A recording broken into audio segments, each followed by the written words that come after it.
Kathryn Rooney Vera of StoneX Group writing, 2026 will be defined by continued early easing, slowing but positive growth, and a window for tactical real yield relief, which is constructive for duration and equities in the first half of the year. Kathryn joins us now for more. Kathryn, great to see you. Happy New Year. Kathryn, how much are you looking forward to that broadening out that we were just talking about?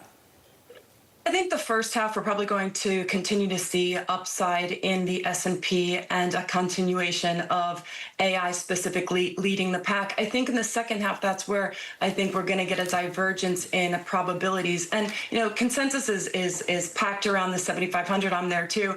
But the truth is that in the second half, things can change meaningfully. And what I'm looking at for, between the next 6 to 8 months is an improvement in real yields. And that, I think, Lisa, is what can take the S&P higher. I think, rates are more important at this point than any earnings miss.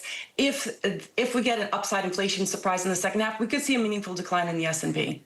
So it's interesting. We've been watching the Fed cut rates by 175 basis points in September of 2024. And at the same time, the 10-year yield has gone up to, well, we almost hit 420 again this morning. How much further do you think that goes? Or does Fed cutting begin to bring down 10-year Treasury yields with it?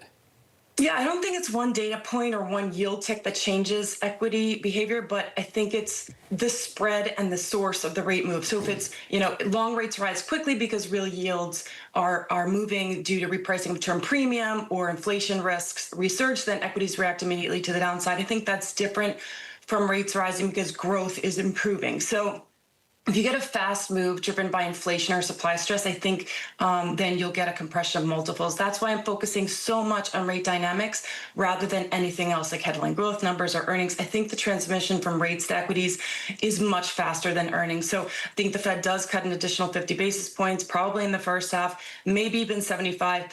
If that leads into a reacceleration in inflation, then we get a Fed on hold or even, God forbid, hiking by the end of this year. So what I'm looking at in terms, Matt, of the data that really matters is labor market, how much that pumps up service sector inflation in the second half. But like I said, Lisa started, this is not the 1990s, so we shouldn't expect AI to bring inflation down. Inflation is here to stay. It's sticky. I think that that supply is very productive and in AI, but the fact is that earnings are not quite there and productivity is not in full force. So AI will not diminish inflation completely. But the bottom line is, in terms of what happens in 2026, you think the real risks lie in the second half. So we're, still 6 months away from that. But we do start to get more and more data coming out, as Lisa's been saying, this week, next week. How key is, for example, the December jobs report for you? Yeah, I think it's all important. I mean, if you see a more meaningful deceleration, then we're going to see additional Fed cuts. If, as I'm saying, in the second half, we get more labor market tightening and we get a resurgence of inflation because of that, then I think that breaks my call. So I am bullish, but if we get a 10-year Treasury that approaches 5% and credit spreads start to widen materially in that back half because of a resurgence of inflation, Matt, I think with the equity runway ends. And that's the point.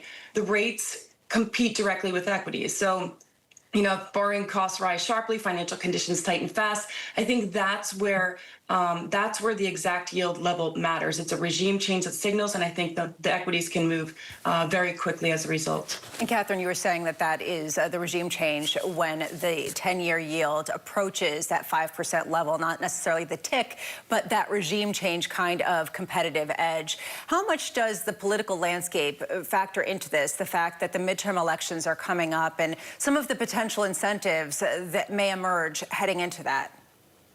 Well, I think, Lisa, one of the most underappreciated risks this year is term premium and Treasury supply. So if we get this additional blowout of fiscal profligacy, which is, I think, one of the main drivers of why we haven't entered a recession and probably will continue to be the case, then I think the long end does not need stronger growth to sell off. And that's because of this fiscal profligacy. So we've seen it on both sides of the aisle. If, as history dictates, the midterms do go against the incumbent party, then I probably think we continue to see fiscal dominance reign, and we could see pressure on the back end, persistent deficits, heavier issuance, uncertainty around policy credibility could all risk the market lease. I think all of that would push term premium higher.